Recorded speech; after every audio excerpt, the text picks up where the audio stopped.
Para falar sobre o impacto da gripe aviária nos preços do frango e carnes em geral, chamo agora Cláudio Felizoni, professor da FIA Business School. Seja bem-vindo à nossa programação, Cláudio. Uma ótima tarde a você. Olá, Gabriel. No final das contas, Cláudio, qual pode ser o efeito para o preço da carne de frango, especialmente aqui no Brasil, com todas estas restrições? Mais de 33 destinos já anunciaram a suspensão de compra de carne, Uhum. seja total ou parcial, de produtos vindos do Brasil. O que a gente espera para que aconteça nestes próximos dias ou está tudo ainda muito dependendo de se nós teremos novos casos em granjas comerciais ou se apenas este primeiro caso será restrito e também muito controlado pelo Ministério pelo Ministério da Agricultura e Pecuária? Olha, nós somos responsáveis por 35% da oferta mundial desta proteína, o que representa, na pauta de exportações do Brasil, quase 9 bilhões de reais em números redondos. Isso significa entre 2% e 3% do total que o Brasil exporta. Se nós considerarmos exclusivamente os produtos exportados do setor do setor agropecuário, esse percentual se elevaria a 8%. Então, evidentemente que o impacto é significativo e estas questões que você abre a matéria colocando com a disseminação, evidentemente aumentam e muito a preocupação eh, com relação aos efeitos para a economia brasileira. Óbvio, no que diz respeito aos preços, pode haver efetivamente alguma queda no mercado interno, né, por conta, obviamente, de uma oferta que vai ter que ser colocada ou vai ser colocada no mercado brasileiro. Mas as consequências são bem mais amplas do que isso. Perfeito. Quando a gente fala de consequências mais amplas, o que pode ter de maior impacto desta crise, por exemplo, da gripe aviária? A primeira vez que nós temos um caso confirmado em uma granja comercial, é um teste para as nossas autoridades sanitárias também. Olha, nós construímos três cenários, né? Um cenário que é o cenário de contenção limitada, né? Que nós já estamos excedendo a esse desenho, que seria, vamos dizer assim, um impacto limitado, que se estenderia, vamos dizer assim, de 3 a 6 meses. Isso representaria uma queda de 15 a 25% na exportação dessa proteína. E o impacto disso seria uma queda em termos, uma perda de receita entre 1,2 e 2 bilhões de dólares. O cenário dois seria vamos dizer assim, uma difusão mais ampliada, o que se estenderia por de 6 a 12 meses.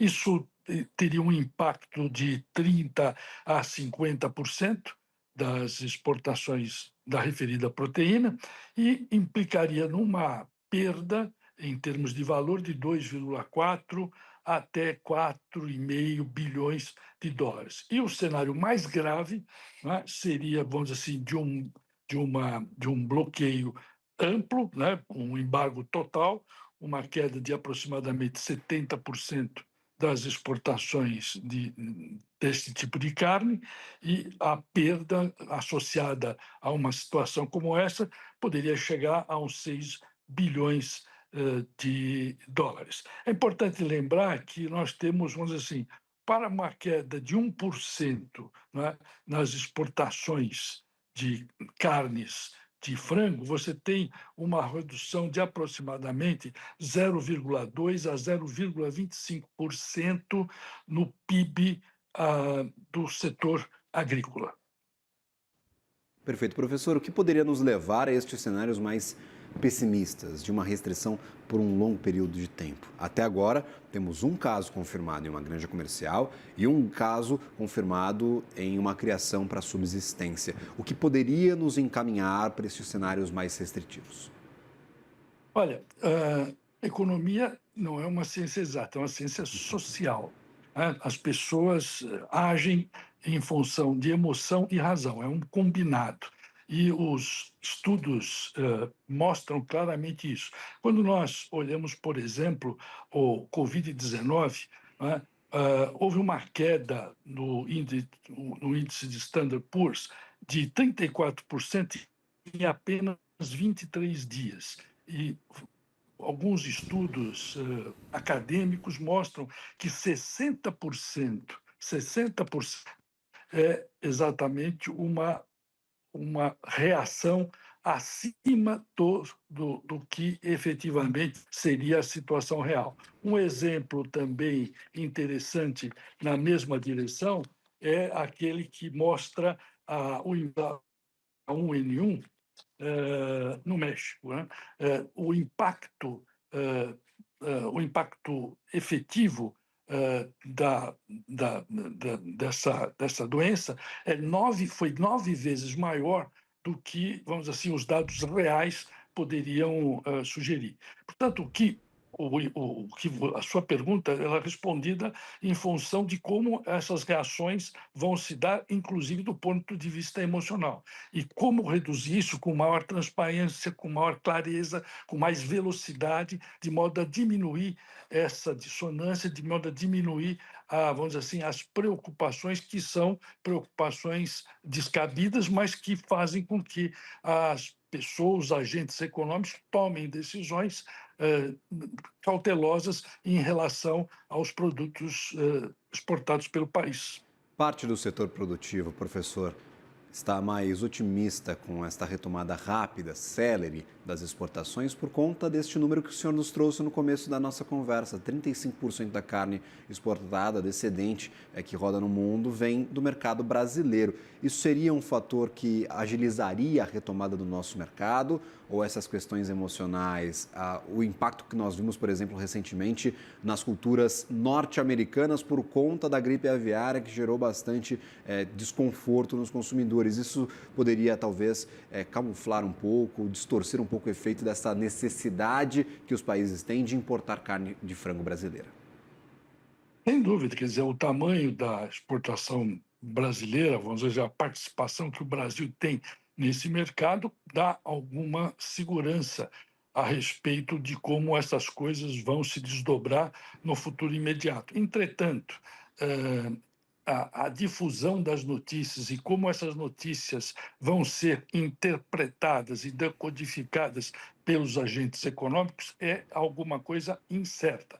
Como disse, todos os estudos que associam os impactos de pandemia, doenças desta natureza, mostram que os reflexos são sempre muito superestimados.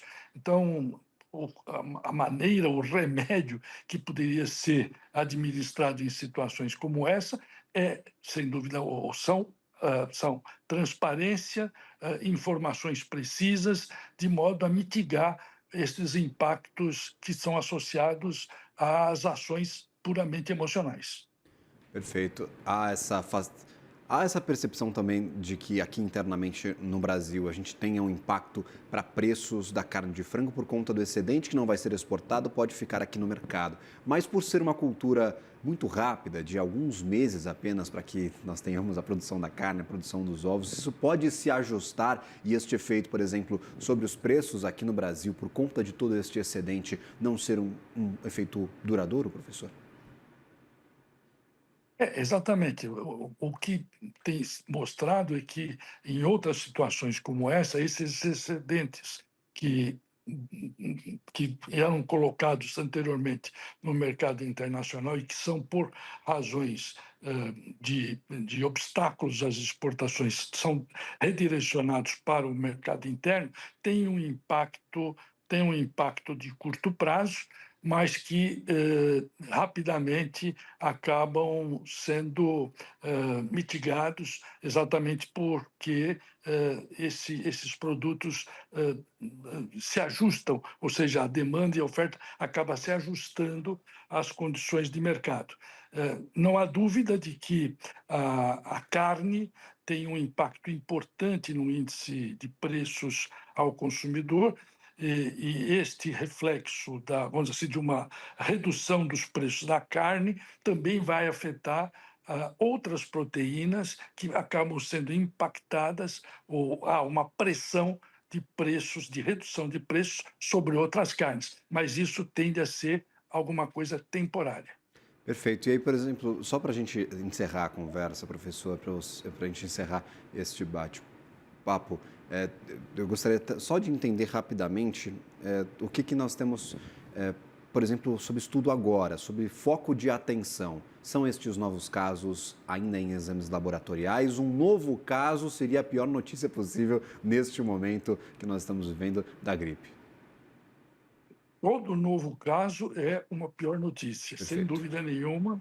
É alguma coisa que alavanca de modo geométrico esta preocupação que, que se mostra, considerando estudos anteriores, relacionando com outras doenças em outros momentos, muito alavancada, uma preocupação muito grande com relação a novos casos, transformando, vamos dizer assim, uma situação que poderia ser pontual, uma situação que poderia ser limitada do ponto de vista real, mas acaba sendo amplificada por conta destas emoções e essas preocupações com uma difusão mais ampla.